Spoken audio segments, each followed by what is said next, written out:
Hello everyone guys, कैसे हैं आप लोग। उम्मीद करता हूं सब बढ़िया होंगे। सो गाइस, इन्वेस्टर प्राइड के एक ब्रांड न्यू वीडियो में आप लोगों का फिर से स्वागत है। इनके जिस तरीके से स्मॉल कैप कैटेगरी के फंड बहुत ही इंपॉर्टेंट होता है आपके वेल्थ क्रिएशन के लिए लंबे समय में, on the similar line guys आपका जो मिड कैप कैटेगरी का फंड होता है वो भी बहुत ही इंपॉर्टेंट होता है। इन गाइस आपका जो स्मॉल कैप फंड है एंड मिड कैप फंड, इन दोनों का जो कॉम्बिनेशन है लंबे समय में आपको काफी तगड़ा प्रॉफिट बना के दे सकता है, लंबे समय में काफी तगड़ा कॉर्पस क्रिएट करके आपको दे सकता है। तो गाइस इसी बात को ध्यान में रखते हुए आज के इस वीडियो में आपको मैं बताने वाला हूं चार ऐसे फंड जो कि मिड कैप कैटेगरी से बिलोंग करता है और गाइस लंबे समय में काफी तगड़ा रिटर्न दिया हुआ है। तो गाइस आज का जो चारों फंड है मिड कैप कैटेगरी से बहुत ही शानदार होने वाला है। इन गाइस जैसे मैंने आपको बताया कि ये चारों फंड आपको अगले 20 से 25 सालों में काफी तगड़ा रिटर्न बना के दे सकता है गाइस। इन गाइस आज के इस वीडियो का सबसे बेहतरीन बात ये है कि ये चारों फंड अपने अपने जगह पे काफी शानदार परफॉर्मेंस दिया हुआ है, लेकिन गाइस मैं आपको बताने वाला हूं एक बेस्ट मिड कैप कैटेगरी का फंड जो कि आपके लिए बेहतरीन हो सकता है और लंबे समय में आपको काफी तगड़े तरीके से प्रॉफिट बना के दे सकता है गाइस। तो गाइस आज का जो वीडियो है आपके लिए काफी ज्यादा इंपॉर्टेंट होने वाला है, तो बने रहेगा थ्रू द वीडियो गाइस। वहीं गाइस अगर आप साल 2023 में स्मॉल कैप कैटेगरी के फंड में इन्वेस्ट करना चाहते हैं और आप कंफ्यूज है कि भाई कौन सा स्मॉल कैप कैटेगरी के फंड को चूज करें और किसमें जाके इन्वेस्ट करें, तो गाइस इसमें मैंने एक प्रॉपर वीडियो बनाया हुआ है और वहां पे मैंने आपको चार फंड बताया हुआ है और गाइस किस टाइप के इन्वेस्टर के लिए कौन सा फंड बेहतरीन होगा स्मॉल कैप कैटेगरी से, तो मैंने बताया हुआ है उस वीडियो में। तो उस वीडियो का लिंक आपको डिस्क्रिप्शन में दे दूंगा या फिर मिल जाएगा एंड स्क्रीन पे, तो जाके देख लीजिएगा, काफी ज्यादा यूजफुल हो सकता है आप सभी के लिए। तो चलिए गाइस स्टार्ट करते हैं आज का video. But guys video start करने से पहले फटाफट कर दीजिए इस वीडियो को लाइक एंड चैनल अभी तक आपने सब्सक्राइब नहीं किया हुआ है देन प्लीज सब्सक्राइब कीजिए चैनल को एंड साथ के साथ नोटिफिकेशन बिल ऑन करके ऑल पे क्लिक कर लीजिएगा ताकि जब भी इस चैनल पे वीडियो लेके आऊंगा सारे वीडियो का नोटिफिकेशन आपको मिलता रहेगा। और गाइस आपको बता दूं कि जो चार मिड कैप कैटेगरी फंड हम लोग कवर करने वाले हैं इस वीडियो में, उसको मैं प्रॉपर तरीके से कंपेयर करूंगा और गाइस कंपैरिजन के लिए हम लोग डिफरेंट पैरामीटर यूज करने वाले हैं। तो चलिए गाइस सबसे पहले बात कर लेते हैं इन चारों फंड का बेसिक डिटेल्स का। तो गाइस यहाँ पे सबसे पहले बात करते हैं बेसिक डिटेल्स का। तो यहाँ पे गाइस पहला जो पॉइंट जो हम लोग डिस्कस करने वाले हैं वो है आपका फंड साइज का। और फंड साइज की बात करें गाइस तो जो पहला फंड है यहाँ पे वो निकल के आता है आपका PGM India mid cap fund और इस फंड का जो फंड साइज है यानी कि एसेट अंडर मैनेजमेंट वो निकल के आता है 7617 करोड़ का। बात करें guys SBI magnum mid cap fund का तो इस फंड का जो फंड साइज है वो निकल के आता है 8436 करोड़ का। वहीं बात करें guys Kotak emerging equity fund का तो इस फंड का जो फंड साइज है वो काफी सही दिखने को मिल जाएगा यहाँ पे 23,260 करोड़ का। सिमिलरली गाइस बात करें क्वांट मिड कैप फंड का तो इस फंड का जो फंड साइज है वो बहुत ज्यादा नहीं है, वो है आपको 1492 करोड़ का। लेकिन गाइस यहाँ पे देखें तो कोई कैटेगरी एवरेज का डेटा नहीं होता है तो इसलिए यहाँ पे कोई डेटा आपको दिखने को नहीं मिलेगा। तो गाइस बात करें फंड साइज का तो सबसे ज्यादा फंड साइज है आपका कोटक इमर्जिंग इक्विटी फंड का जो है आपका 23,260 करोड़ का, जो कि गाइस अपने आप में देखें तो इस कैटेगरी में बहुत ज्यादा फंड साइज हो जाता है। वहीं गाइस बात करें बाकी के तीन फंड का तो तीनों ही फंड का जो फंड साइज है वो काफी सही दिखने को मिल जाता है। स्पेशली अगर आप बात करते हैं क्वांट मिड का फंड का तो इसका फंड साइज सबसे कम है, लेकिन गाइस इतना भी कम नहीं है कि आपको दिक्कत दे सके ये फंड। लेकिन गाइस यहाँ पे जो फंड मुझे सबसे बेस्ट लगता है in term of fund size वो है आपका पीजीएम इंडिया मिड का फंड, क्योंकि इसका फंड साइज बहुत ज्यादा नहीं है बहुत कम भी नहीं है। इस फंड का जो फंड साइज है वो मिड में है जो कहीं ना कहीं देखे तो आपको एक रिलायबिलिटी प्रोवाइड करता है केस। लेकिन गाइस बाकी के भी फंड जो है उसका भी फंड साइज बहुत ज्यादा नहीं है except Kotak emerging equity fund. तो फंड साइज के हिसाब से देखें तो कोटक इमर्जिंग इक्विटी के अलावा बाकी के जो तीन फंड है वो काफी सही दिखने को मिल रहा है। वहीं गाइस बात करें एक्सपेंस रेशियो का तो PGIM India mid cap fund का एक्सपेंस रेशियो है जो सबसे कम दिखने को मिल जाएगा 0.44% का। बात करें guys SBI magnum mid cap fund का तो इस फंड का जो एक्सपेंस रेशियो सबसे ज्यादा देखने को मिलेगा इस कैटेगरी में 0.96% का। कोटक इमर्जिंग इक्विटी फंड की बात करें गाइस इस फंड का जो एक्सपेंस रेशियो निकल के आता है वो आपका 0.49% का। बात करें guys quant mid cap fund का तो इस फंड का जो एक्सपेंस रेशियो निकल के आता है वो आपका 0.63% का।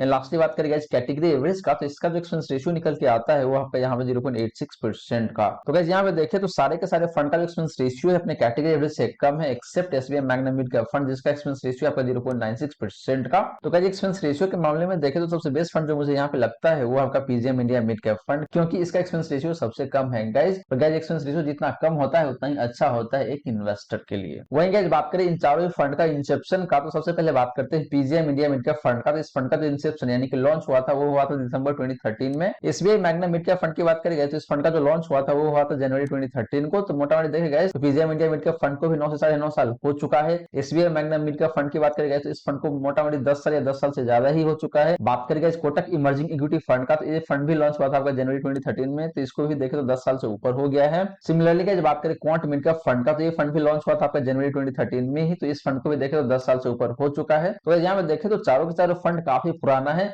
9.5 से 10 साल के आसपास में इनका एज हो चुका है, तो नया फंड बिल्कुल भी नहीं है। तो इस हिसाब से काफी ट्रस्टेड फंड हो सकता है, क्योंकि जो नया फंड होता है कम ड्यूरेशन में काफी अच्छा परफॉर्म करता है, लेकिन लंबे समय में उतना अच्छा परफॉर्म नहीं करता है। तो ऐसा केस इन चारों फंड के साथ बिल्कुल भी नहीं है गाइस। तो गाइस ये तो बात रही इन चारों फंड का बेसिक डिटेल्स का। अब चलिए गाइस बात कर लेते हैं इन चारों फंड का हिस्टोरिकल परफॉर्मेंस का, और सबसे पहले बात करते हैं गाइस लमसम रिटर्न का। तो गाइस बात करें लमसम रिटर्न का, तो सबसे पहले हम लोग बात करने वाले हैं लास्ट 1 ईयर का। तो लास्ट 1 ईयर के केस में देखें तो पीजीएम इंडिया मिड का फंड का जो परफॉर्मेंस निकल के आता है गाइस वो आपका 2.82% का। बात करके जो एसबीआई मैग्ना मिड का फंड का, तो इस फंड का जो परफॉर्मेंस है पिछले एक साल का वो निकल के आता है 7.16% का।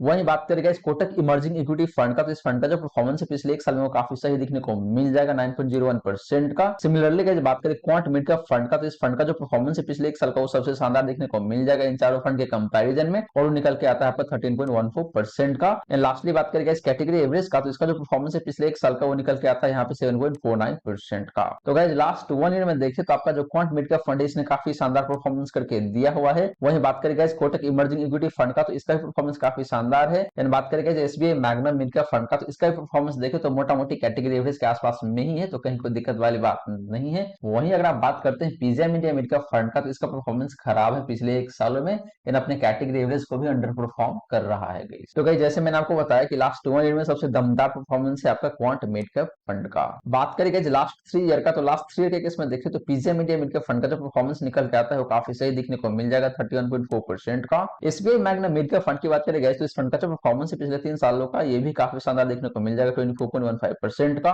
बात करें guys Kotak emerging equity fund का, तो इस फंड का जो परफॉर्मेंस है लास्ट 3 ईयर का वो भी काफी सही दिखने को मिल जाएगा 21.9% का।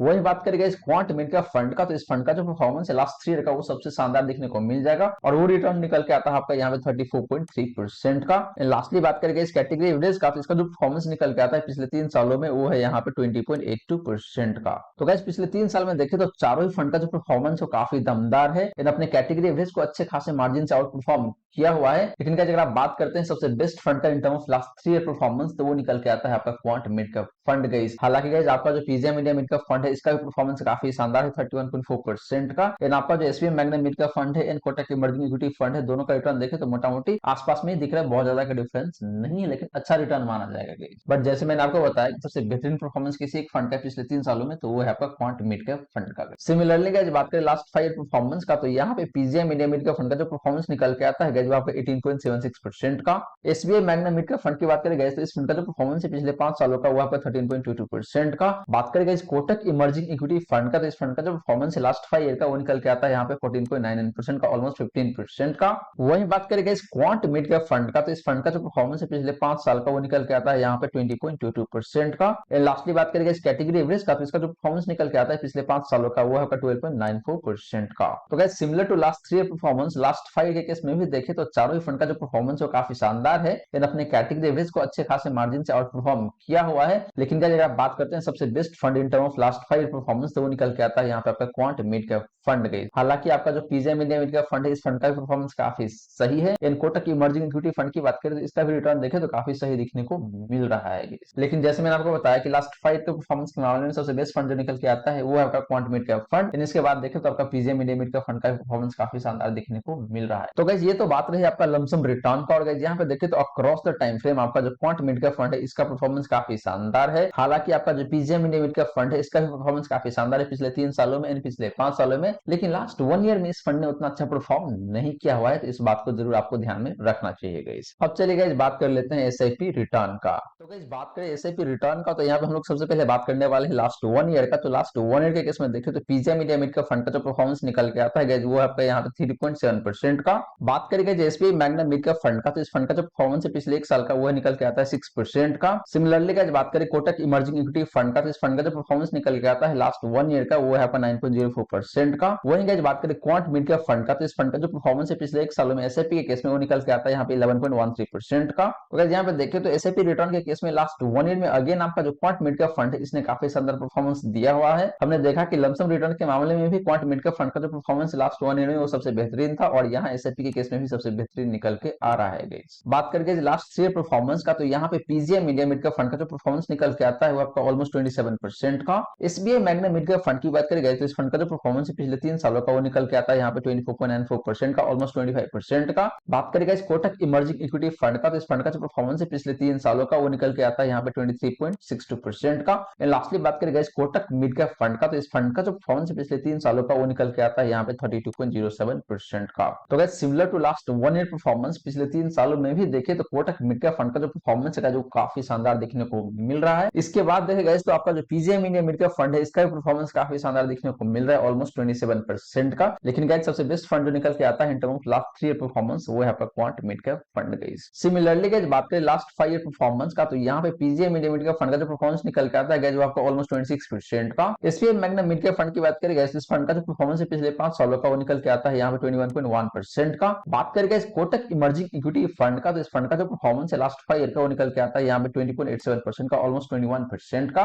एंड लास्टली बात करें guys quant mid cap fund का, तो इस फंड का जो परफॉर्मेंस है पिछले 5 सालों का वो निकल के आता है यहाँ पे 27.57% का। तो guys similar to last 1 year and last 3 year, last 5 के केस में भी देखें तो आपका जो क्वांट मिड कैप फंड है इसका परफॉर्मेंस काफी शानदार देखने को मिल रहा है। तो गाइस ये रही बात आपका एसआईपी रिटर्न का। और गाइस यहाँ पे देखिए तो across the time frame again आपका जो क्वांट मिड कैप फंड है इसने काफी शानदार परफॉर्मेंस यहाँ पे दिया हुआ है। इसके बाद देखिए तो सेकंड फंड जो सबसे अच्छा लग रहा है यहाँ पे वो आपका PGM India mid cap fund. हालांकि पिछले 1 साल में इस फंड ने उतना अच्छा परफॉर्म नहीं किया हुआ है, लेकिन लास्ट 3 ईयर एंड लास्ट 5 में इस फंड ने काफी शानदार परफॉर्मेंस दिया हुआ है गाइस। अब चलिए गाइस बात कर लेते हैं इन चारों फंड का पोर्टफोलियो कंसंट्रेशन का और देखते हैं कि वहां पे कितना ज्यादा कंसंट्रेटेड है इन चारों फंड का पोर्टफोलियो गाइस। तो गाइस बात करें पोर्टफोलियो कंसंट्रेशन का, तो सबसे पहले हम लोग यहाँ पे बात करने वाले हैं टॉप 5 स्टॉक कंसंट्रेशन का। और गाइस यहाँ पे देखिए तो आपका जो PGM India mid cap fund है इस फंड का जो कंसंट्रेशन निकल के आता है टॉप 5 स्टॉक्स में वो है आपका 19.84% का। बात करें SBI Magna mid cap fund का, तो इस फंड का जो कंसंट्रेशन है टॉप 5 स्टॉक में वो निकल के आता है यहाँ पे 21.31% का। वहीं गाइस बात करें कोटक इमर्जिंग इक्विटी फंड का, तो इस फंड का जो कंसंट्रेशन निकल के आता है टॉप 5 स्टॉक में वो निकल के आता है यहाँ पे 18.8% का। सिमिलरली गाइस बात करें क्वांट मिड कैप फंड का, तो इस फंड का जो कंसंट्रेशन निकल के आता है टॉप 5 स्टॉक में वो है आपका 29.37% का, जो कि सबसे हाईएस्ट देखने को मिलेगा। एंड लास्टली बात करें इस कैटेगरी एवरेज का, तो इसका जो कंसंट्रेशन रहता है टॉप 5 स्टॉक में वो निकल के आता है यहाँ पे 18.83% का। तो गाइस यहाँ पे देखें तो क्वांट मिड कैप फंड के अलावा बाकी के जो 3 फंड है इसका कंसंट्रेशन कहीं ना कहीं देखें तो कैटेगरी एवरेज के आसपास में ही है, 1-2% नीचे ऊपर है। लेकिन बात करें क्वांट मिड कैप फंड का, तो इस फंड का कंसंट्रेशन सबसे हाईएस्ट लेवल का दिखता है टॉप 5 स्टॉक्स में। इसका मतलब ये निकल के आता है गाइस कि क्वांट मिड कैप फंड अपने टॉप 5 स्टॉक्स में काफी ज्यादा हैवी वेट रहता है। और गाइस इसकी वजह से ये हो सकता है कि ये पांचों स्टॉक अगर काफी सही परफॉर्म करेगा उस केस में इस फंड का जो परफॉर्मेंस हो काफी शानदार रहेगा। लेकिन गाइस वहीं पे ये पांचों स्टॉक अच्छा परफॉर्म नहीं करता है, in that case quant mid cap fund का जो परफॉर्मेंस हो काफी खराब हो सकता है गाइस। तो गाइस आपको समझना चाहिए कि अगर किसी एक पर्टिकुलर म्यूचुअल फंड का पोर्टफोलियो काफी कंसंट्रेटेड है, इसका मतलब ये है कि वहां पे काफी ज्यादा रिस्क है। और किसी एक फंड का कंसंट्रेशन काफी कम रहता है, इसका मतलब ये है कि वहां पे रिस्क काफी डिस्ट्रीब्यूटेड है। तो वहां पे अगर एक पर्टिकुलर स्टॉक गिर जाएगा तो उससे बहुत ज्यादा इंपैक्ट नहीं आता है ओवरऑल पोर्टफोलियो पे। लेकिन जहां पे कंसंट्रेशन लेवल सबसे हाईएस्ट लेवल का होता है वहां पे अगर एक पर्टिकुलर स्टॉक भी फॉल करता है तो उसका इंपैक्ट काफी ज्यादा आ जाता है ओवरऑल पोर्टफोलियो के रिटर्न पे। तो गाइस यहाँ पे दो एंगल से देख सकते हैं कि जिस फंड का कंसंट्रेशन सबसे ज्यादा है वहां पे रिस्क ज्यादा है तो रिटर्न भी ज्यादा हो सकता है। और अगर किसी एक पर्टिकुलर म्यूचुअल फंड का पोर्टफोलियो काफी डिस्ट्रीब्यूटेड है, यानी कि वहां पे देखे तो कंसंट्रेशन लेवल बहुत ज्यादा नहीं है, वहां पे क्या है कि रिस्क भी कम हो जाएगा तो रिटर्न भी कम होने का चांसेस बढ़ जाता है। तो गाइस सिंपल सी बात है ना कि जहां पे रिस्क है वहां पे रिटर्न है, इसे एक सिंपल सी कहावत है, तो इसी फॉर्मूला पे चलता है सभी बातें। तो गाइस ये तो बात रही आपका टॉप 5 स्टॉक्स कंसंट्रेशन का। वहीं गाइस बात करें टॉप 10 स्टॉक कंसंट्रेशन का, तो यहाँ पे पीजीएम इंडिया मिड का फंड का जो कंसंट्रेशन रहता है वो आपका 35.22% का। एसबीआई मैग्ना मिड का फंड की बात करें तो इस फंड का जो कंसंट्रेशन रहता है टॉप 10 स्टॉक में वो निकल के आता है 37.52% का।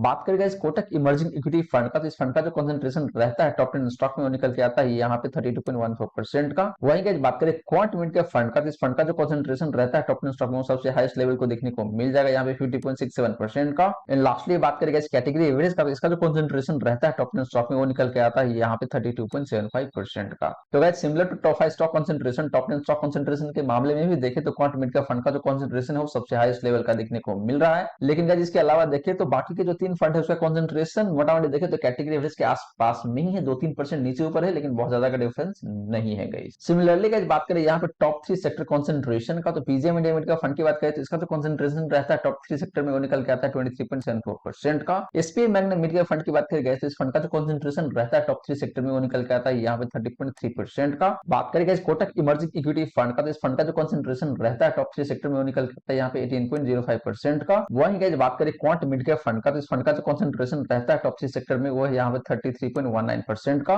एंड लास्टली बात करेंगे इस कैटेगरी एवरेज का, तो इसका जो कंसंट्रेशन रहता है टॉप 3 सेक्टर में वो निकल के आता है यहाँ पे 24.1% का। तो गाइस टॉप 3 सेक्टर कंसंट्रेशन के मामले में भी देखें तो क्वांट मिड कैप फंड का जो कंसंट्रेशन है वो सबसे हाईएस्ट लेवल का देखने को मिल रहा है। इसके बाद देखें गाइस तो आपका जो SBI Magna mid cap fund है इसका भी कंसंट्रेशन काफी अच्छा खासा है टॉप 3 सेक्टर में 30.3% का। इनका इसके अलावा देखें तो बाकी के जो दो फंड है उसका टॉप 3 सेक्टर में जो कंसंट्रेशन है मोटा मोटी कैटेगरी एवरेज के आसपास में ही है, तो वहां पे कहीं कोई दिक्कत वाली बात नहीं है। तो गाइस ये रही बात आपका पोर्टफोलियो कंसंट्रेशन का। और गाइस यहाँ पे देखें तो तीनों ही पैरामीटर पे हमने देखा कि जो क्वांट मिड कैप फंड है इसका कंसंट्रेशन सबसे ज्यादा है। इसका मतलब ये निकल के आता है कि ये फंड ज्यादा रिस्की हो सकता है। At the same time guys ये फंड रिटर्न भी ज्यादा आपको दे सकता है, तो इस बात को जरूर ध्यान में आपको रखना चाहिए। अब चलिए गाइस बात कर लेते हैं इक्विटी एलोकेशन का।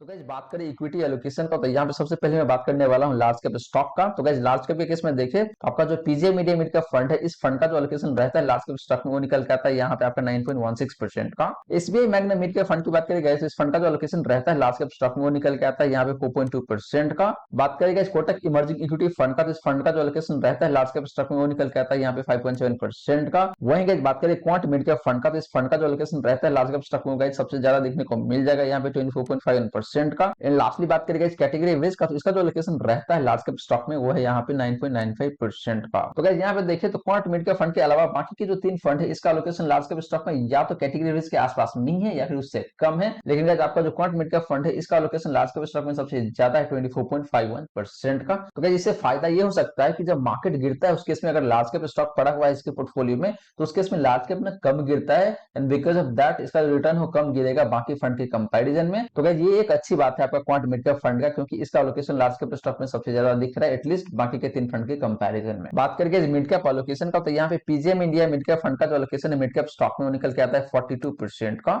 SBI Magna mid cap fund की बात करेंगे तो इस फंड का जो एलोकेशन है मिड कैप स्टॉक में वो निकल के आता है यहाँ पे 45.56% का। बात करेगा इस कोटक इमर्जिंग इक्विटी फंड का, तो इस फंड का जो एलोकेशन है मिड कैप स्टॉक में वो निकल के आता है यहाँ पे 53.17% का। वहीं गाइस बात करें क्वांट मिड कैप फंड का, तो इस फंड का जो एलोकेशन रहता है मिड कैप स्टॉक में वो निकल के आता है यहाँ पे 45.67% का। एंड लास्टली बात करेंगे इस कैटेगरी एवरेज का, तो इसका जो एलोकेशन रहता है मिड कैप स्टॉक में वो निकल के आता है यहाँ पे 52.93% का। तो गाइस यहाँ पे देखें तो कोटक इमर्जिंग इक्विटी फंड के अलावा बाकी के जो तीन फंड है इसका एलोकेशन मिड कैप स्टॉक में कहीं ना कहीं अपने कैटेगरी एवरेज के आसपास में ही है या फिर उससे कम है। लेकिन आपका जो कोटक इमर्जिंग इक्विटी फंड है इसका लोकेशन मिड कैप स्टॉक में सबसे ज्यादा है, जो कि गाइस काफी ऑब्वियस सी बात भी है। लेकिन गाइस बाकी का जो फंड है उसका लोकेशन मिड कैप स्टॉक में रिलेटिवली कम है अगर आप कंपेयर करते हैं कोटक इमर्जिंग इक्विटी फंड से या फिर कैटेगरी एवरेज से भी। तो लास्टली गाइस बात करें यहाँ पे स्मॉल कैप एलोकेशन का, तो स्मॉल कैप के केस में देखें तो पीजीआई मिड कैप फंड का जो लोकेशन निकल के आता है गाइस वो आपको 24% का। SBI Magna mid cap fund की बात करें गाइस इस फंड का जो लोकेशन निकल के आता है स्मॉल कैप में वो निकल के आता है यहाँ पे 26.44% का। बात करें guys Kotak emerging equity fund का, तो इस फंड का जो लोकेशन है स्मॉल कैप स्टॉक में निकल के आता है यहाँ पे 23.05% का। सिमिलरली की बात करें क्वांट मिड कैप फंड का, तो इस फंड का जो लोकेशन रहता है स्मॉल कैप स्टॉक में वो निकल के आता है यहाँ पे 11.37% का। एंड लास्टली बात करेंगे इस कैटेगरी एवरेज का, तो कैटेगरी एवरेज का जो लोकेशन रहता है स्मॉल कैप स्टॉक में वो निकल के आता है यहाँ पे 22.07% का। तो गाइस यहाँ पे स्मॉल कैप एलोकेशन के केस में देखें तो क्वांट मिड कैप फंड के अलावा बाकी के जो तीन फंड है इसका लोकेशन ज्यादा है अपने कैटेगरी एवरेज के कंपैरिजन में। वहीं बात करेंगे क्वांट मिड कैप फंड का, तो इसका जो लोकेशन है स्मॉल कैप स्टॉक में सबसे कम दिखने को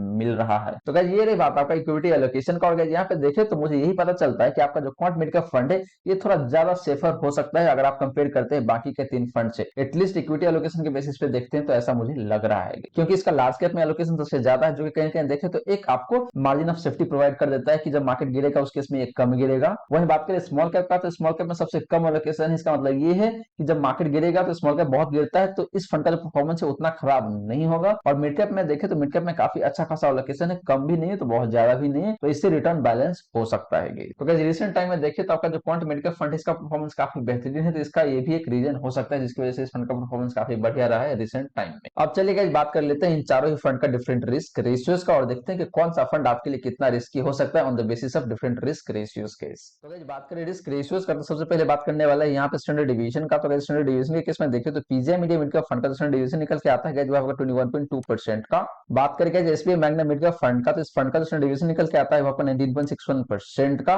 कोटक इमर्जिंग इक्विटी फंड की बात करें गाइस इस फंड का जो स्टैंडर्ड डिवीजन निकल के आता है वो निकल के आता है 19.03% का। वहीं बात करें क्वांट मिड कैप फंड का, तो इस फंड का जो स्टैंडर्ड डिवीजन निकल के आता है वो निकल के आता है यहाँ पे 22.03% का। लास्टली बात करेंगे इस कैटेगरी एवरेज का, तो इसका जो स्टैंडर्ड डिवीजन निकल के आता है यहाँ पे आपको 19.35% का। तो गाइस यहाँ पे स्टैंडर्ड डिवीजन के मामले में देखें तो सबसे हाईएस्ट स्टैंडर्ड डिवीजन किसी एक फंड का है तो वो है आपका क्वांट मिड कैप फंड का, जो है आपका 22.03% का। वहीं गाइस बात करें सबसे कम स्टैंडर्ड डिवीजन वाला फंड का, तो वो निकल के आता है आपका कोटक इमर्जिंग इक्विटी फंड, जिसका स्टैंडर्ड डिवीजन है आपका पर 19.03% का। तो गाइस इससे ये पता चलता है कि आपका जो क्वांट मिड का फंड इसका रिटर्न में काफी ज्यादा वोलेटिलिटी रहता है। वहीं बात करें कोटक इमर्जिंग इक्विटी फंड का, तो इस फंड का जो डिवीजन है वो कम है, इससे ये पता चलता है कि इस फंड का जो रिटर्न है वो कम वोलेटाइल रहता है गाइस। वहीं गाइस बात करें एसबीआई मैग्ना मिड का फंड का, तो इस फंड का भी डिवीजन बहुत ज्यादा नहीं है, अपने कैटेगरी एवरेज के आसपास में ही है। And Kotak emerging equity fund का जो डिवीजन है उसके आसपास में ही है। तो यहाँ पे देखें तो इस फंड का भी रिटर्न बहुत ज्यादा वोलेटाइल नहीं रहता है गाइस। तो गाइस यहाँ पे सबसे बेस्ट फंड जो निकल के आता है इन टर्म्स ऑफ डिवीजन वो है आपका quant emerging equity fund guys. बात करें गाइस साफ रेशियो का, तो साफ रेशियो के केस में देखें तो पीजीआई मिनी मिड का फंड का साफ रेशियो निकल के आता है जो काफी शानदार दिखने को मिल जाएगा 1.03 का। एसबीआई मैग्ना मिड का फंड की बात करें तो इस फंड का साफ रेशियो भी काफी सही दिखने को मिल जाएगा यहाँ पे 0.82 का।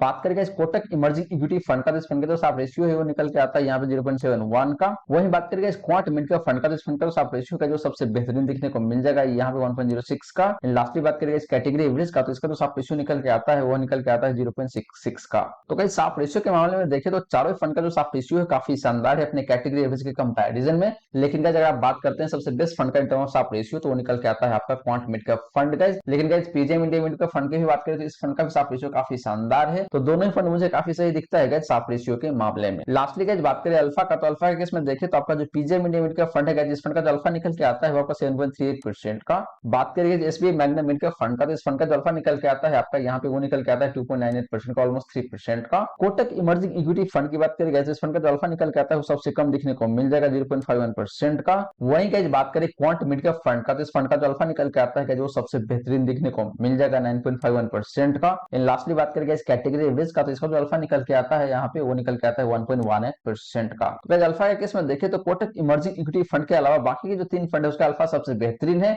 इन अपने कैटेगरी एवरेज से काफी शानदार परफॉर्म कर रहा है इनके सब अल्फा। लेकिन गाइस बात करें कोटक इमर्जिंग इक्विटी फंड का, तो इस फंड का जो अल्फा है जो सबसे खराब दिखने को मिल रहा है, इन अपने कैटेगरी एवरेज से भी खराब है गाइस। वही गाइस अगर आप बात करते हैं best fund in term of alpha, तो वो निकल के आता है आपका क्वांट मिड का फंड गाइस, क्योंकि इस फंड का अल्फा सबसे बेहतरीन है। और गाइस आपको बता दूं कि अल्फा का मतलब बेसिकली ये होता है कि आपका जो फंड है उस फंड का जो बेंचमार्क इंडेक्स है उसके कंपैरिजन में कितना अच्छा परफॉर्म कर रहा है आपका फंड। तो यहाँ पे अगर मैं बात करूं क्वांट मिड का फंड का, तो इसका अल्फा निकल के आता है 9.51%। इसका मतलब ये निकल के आता है गाइस कि आपका जो क्वांट मिड का फंड है ऑलमोस्ट 9.5% एक्स्ट्रा रिटर्न देता है in comparison with benchmark index case. वही गाइस हमने साफ रेशियो केस में देखा कि आपका जो क्वांट मिड का फंड है एंड पीजे मिड का फंड, इसका साफ रेशियो काफी बेहतरीन है। इसका मतलब ये निकल के आता है कि इन दोनों फंड का जो रिस्क एडजस्टेड रिटर्न है जो सबसे बेहतरीन देखने को मिलता है। हालांकि जिन दोनों ही फंड का डिवीजन सबसे ज्यादा देखने को मिलता है, इसका मतलब ये है कि इन दोनों ही फंड का जो रिटर्न है काफी ज्यादा वोलेटाइल रहता है बाकी फंड के कंपैरिजन में। तो गाइस ये रही सारी बातें जो हमने की आज के इस वीडियो में। और गाइस यहाँ पे मैंने आपको 4 मिड कैप कैटेगरी के फंड बताए हैं। पहला है आपका PGM India mid cap fund, दूसरा है आपका SBI Magna mid cap fund, तीसरा है आपका Kotak emerging equity fund, and last fund है गाइस आपका क्वांट मिड कैप फंड। तो गाइस ये 4 फंड है और गाइस ये चारों फंड अपने अपने जगह पे काफी शानदार परफॉर्मेंस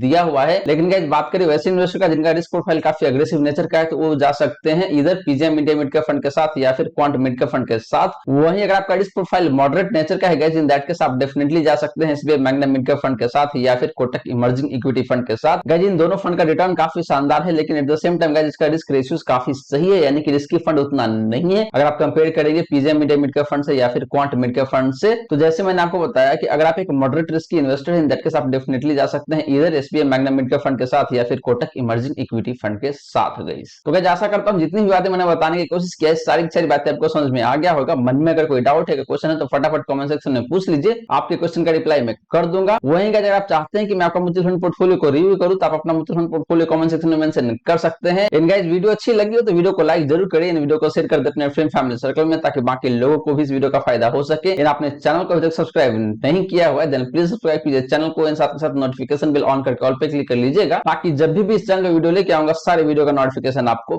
मिलता रहेगा। So guys thank you so much for watching this video. मिलते हैं अगले वीडियो में। जय हिंद जय भारत।